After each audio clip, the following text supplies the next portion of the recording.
G'day guys, E53 here, and the day's finally upon us. It's iRacing update day, and we've just got a ton of new toys to play with.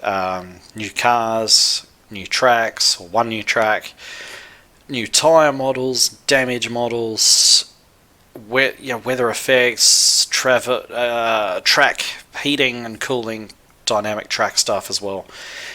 And so there's an awful lot to go through and unpack as well, so I didn't think it'd be a good idea to do that all in one video. So I thought that this car is so important that I would dedicate an entire video to it, and it is of course the new Audi TCR car. So I guess for those who don't know, TCR is a touring car category that's sort of taking the world by storm at the moment a little bit. We've got a new championship for it here in Australia, and of course it's following exactly the same rules that they run in Europe and the States and everything else, where we've got these sort of much more road-based, much more faithful to their road-going counterparts, race cars, but of course they're all front-wheel drive, they're all equalised in terms of performance and everything.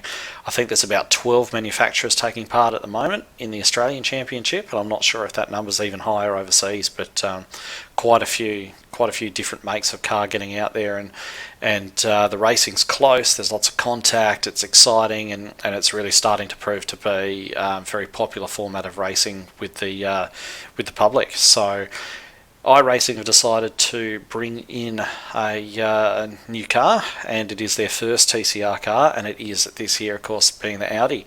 And so I thought I would dedicate a video to this one, go out, take it for a test drive, and then maybe give you a little bit of consumer advice, decide whether or not it's actually worth your hard-earned money. So what we'll do is we'll jump in. We're at Lime Rock, and we're just running the baseline setup at the moment as well. Not really interested in tuning the setup to go for lap times or anything like that. Just want to jump in and take it out for a little bit of a test. So here we are in the cockpit anyway. As I believe I mentioned before, the car is front wheel drive, so I think the only other front wheel drive car on iRacing is the Kia, and I never actually drove the Kia, and that was sort of based, I believe, on a British touring car. So this is probably going to handle fairly similarly. It's got the new tyre model on it as well, the version 7 tyre model, which really mimics the way a tyre starts off cold and heats up and comes up to pressure a whole lot different. So as the laps go on, we'll be able to sort of press on a little bit more as the tyres come up to temperature. So we'll head out of the pit lane and take it for a spin, see how it goes.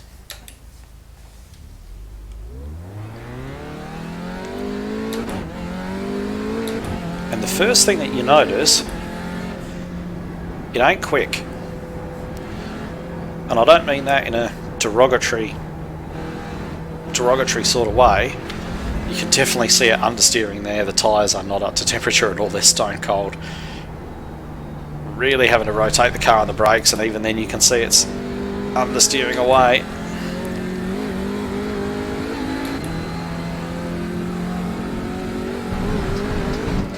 Of course that was my stupid fault.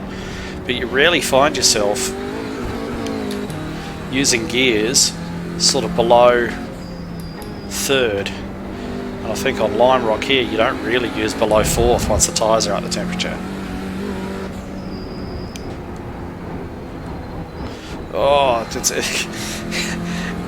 I did do some practice laps around here before, and of course last time I drove it the tyres were nice and warm, and I think it was a bit of a cooler track than this as well, and it just wants to understeer. And the only way to get around it, you don't drive it like a rear-wheel drive car. It's almost everything sort of backwards, which is it takes a bit of getting used to, but you really need, because its propensity is to understeer, and what you really want to do is rotate it on the brakes. You can't really use the throttle to get it around corners at all. You've kind of got to be really well on your way out of the corner before you can really get on the throttle, so you need to turn it with the brakes.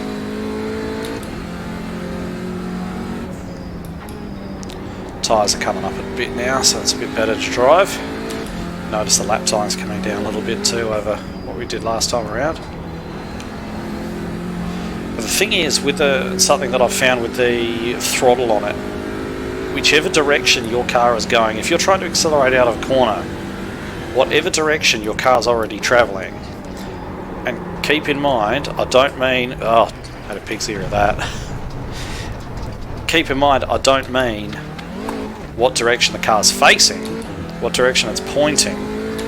I mean what direction it's actually travelling. So if it's travelling a bit sideways or whatever, the second you get hard on the accelerator, it's just going to go in that direction.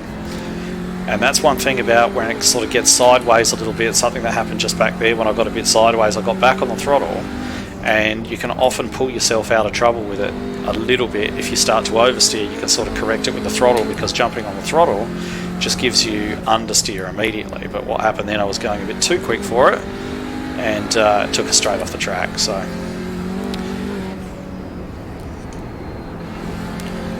but really, and I haven't played with the setup yet really at all. I think the only thing I did earlier on today was have a little bit of a play with the diff map, put it in what's supposedly a more agile setting, and I've got to be honest, I really didn't notice a difference at all.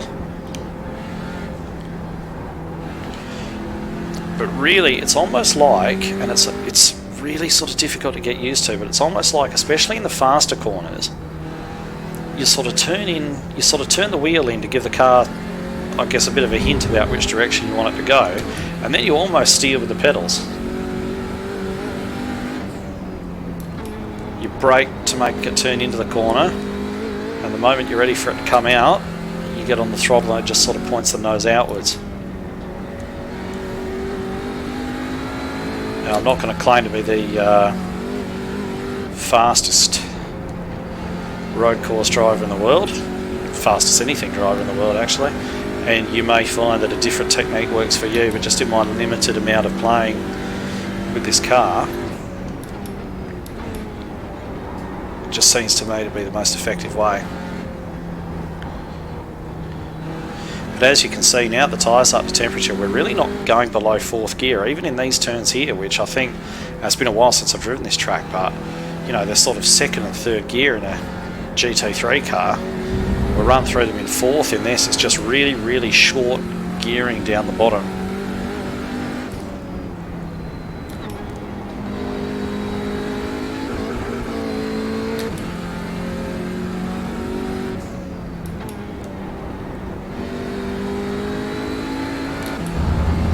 It's fun. I haven't done a race in this yet. I reckon the racing will be fun if you're racing against competent people. And again, anyone halfway competent is going to be about 5 seconds up the road from me, I think. If you've got any road skills at all, you're probably watching this and just sort of wincing, going, what are you doing? But it's definitely a different animal. Tell you what, you're not going to see many people spinning off in this, I don't think, because it wants to understeer.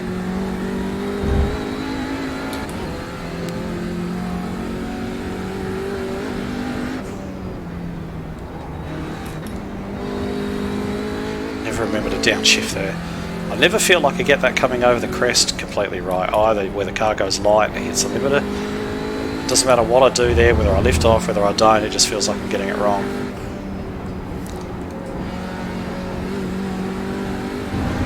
As you can see, with the tyres coming in and me sort of playing myself in a little bit more, the lap times are just getting faster and faster and faster. That's partly me and partly the new tyre model.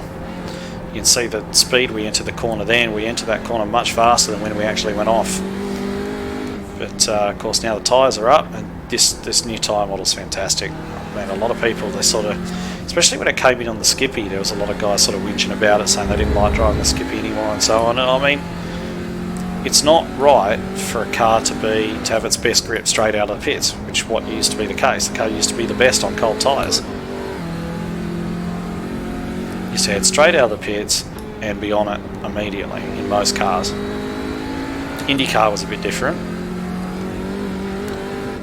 but most cars you just head straight out, you'd have all the grip straight away, and that's not obviously the way that real life works. So I think it's a great thing they've done, and the way it's got to interact with the way that they've done the tracks now, where the sort of underground layers get heated as well, and they sort of look back at, I think they sort of look back about 3 days of virtual weather to decide what those layers' temperature are going to be, and that sort of affects the way that the top layer that you drive on actually heats up and cools down. If you read into it, if you get on the iRacing forums and read into it, it's actually really impressive the way that they've sort of gone about it and researched it and everything else. It really starting to tidy up a lot of those things about iRacing that, you know, were kind of just sort of there in the background that were a little bit irritating, and they're tidying a lot of that up now.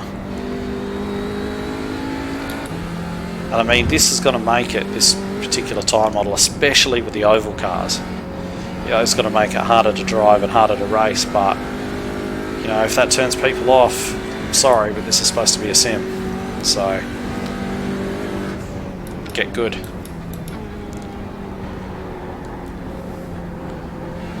But the car is good fun. Just lapping in the car is good fun. It's just getting into the habit of every time you want to bring the nose in a little bit, just giving it a squeeze of brakes, just to get the weight on the nose and bring the nose in, because it doesn't fundamentally want to do it. Missed that gear point again.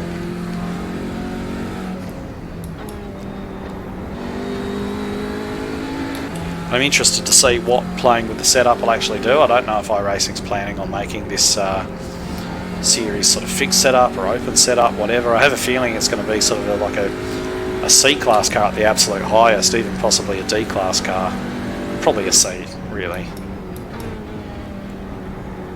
Which may mean that it could be fixed. They tend to run a lot more fixed setup stuff on the oval side rather than the road side. They tend to make all this stuff sort of open setup, which, it's good for the guys who enjoy playing with it and so on, and who have the time to put into building setups, but it's not so good for the guys who, you know, like myself, work full time and don't have hours and hours a day to go pounding around building setups and so on. But, you know, whatever they set it to, doesn't really matter, it's a good car. Alright, so now I've got a bit of a feel for it, you've had a chance to see it go around. We'll just run back into the pits and we will answer some all-important questions.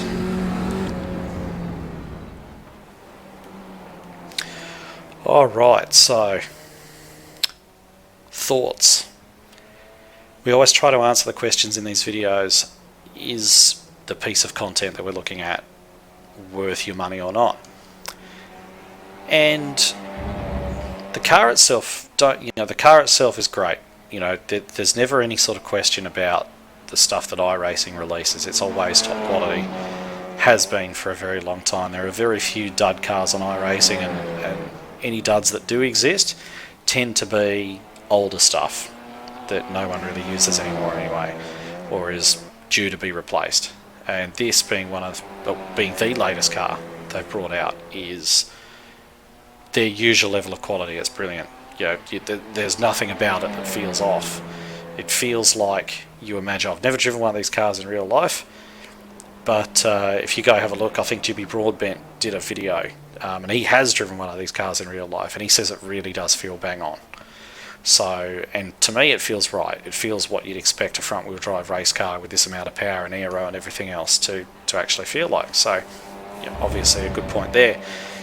But the point that I think there's a little bit more to answer there in terms of, is it worth your money or not? Because eventually you're going to get tired of looking at it and tired of just lapping on your own, and you're going to want to go out there and race it. So I guess this advice always comes with the caveat of, if you're in a league that's running it, go out and grab it, because the league racing for it will be awesome. My one concern with this is that, given the fact that it is quite an easy car to drive, and we know from experience that the easy cars to drive, the stuff with, you know, ABS and that kind of stuff, is the stuff that draws the crowds. Lots of people race GT3, for example, because the cars themselves, you know, are fairly easy to actually drive. Even if they are very difficult, like everything else, to be really, really fast in, they're easy to drive, and so they attract the crowds. And that goes for sort of winged sprint cars as well. On the dirt side, they're probably the easiest to drive, not easy to be quick in, but easiest to actually hang on to. And, you know, you've got MX-5s and the trucks, on the oval side of things as well, always very, very popular because it's the easiest to drive. So being an easy to drive car, I think this is going to be very popular, but I also believe that because of that, it's going to attract wreckers and dive bombers in particular, because in terms of throttle application and so on, I don't think there's going to be too much difference between people, which means that realistically the main place where overtaking is going to get done is under brakes, and you always know when old mate pulls up behind you, you know, he's usually the same guy who's been frantically warming up his tyres on the warm-up lap, if there is one, and he will just come flying down your inside and clean you up. And this just feels like it's going to be one of those series that's going to have massive participation, but is going to become a little bit renowned, especially as it's a fairly heavy contact series in real life anyway. People are going to go into it with that attitude that bouncing off each other's okay, and I foresee carnage. I really do. I foresee carnage. If you're okay with that, then by all means go out there and grab it. Like I say, if you're in a league that's running it, go out there and grab it. But if you do plan to run official races with it, please go in there. Go into it as if you're going to a casino. Decide how much iRating you're actually prepared to lose before you walk away, because I just have a feeling that it's going to the races are going to be violent. It's got a gain a reputation for the races being violent, but definitely a fun car to drive. I'm looking forward to getting out there and having a few races in it myself. I'm not really overly concerned about iRating, safety ratings, so long as I keep my A license, I'm not really bothered. So I'll go out there and have a bash in it. And if it looks like the type of thing you might be interested in as well, maybe I'll see you out there. So that's my 2 cents. If you think if you have a differing opinion on it, or wish to say that I may actually have something right, please let me know at the bottom, leave a comment, and apart from that, we will see you next time.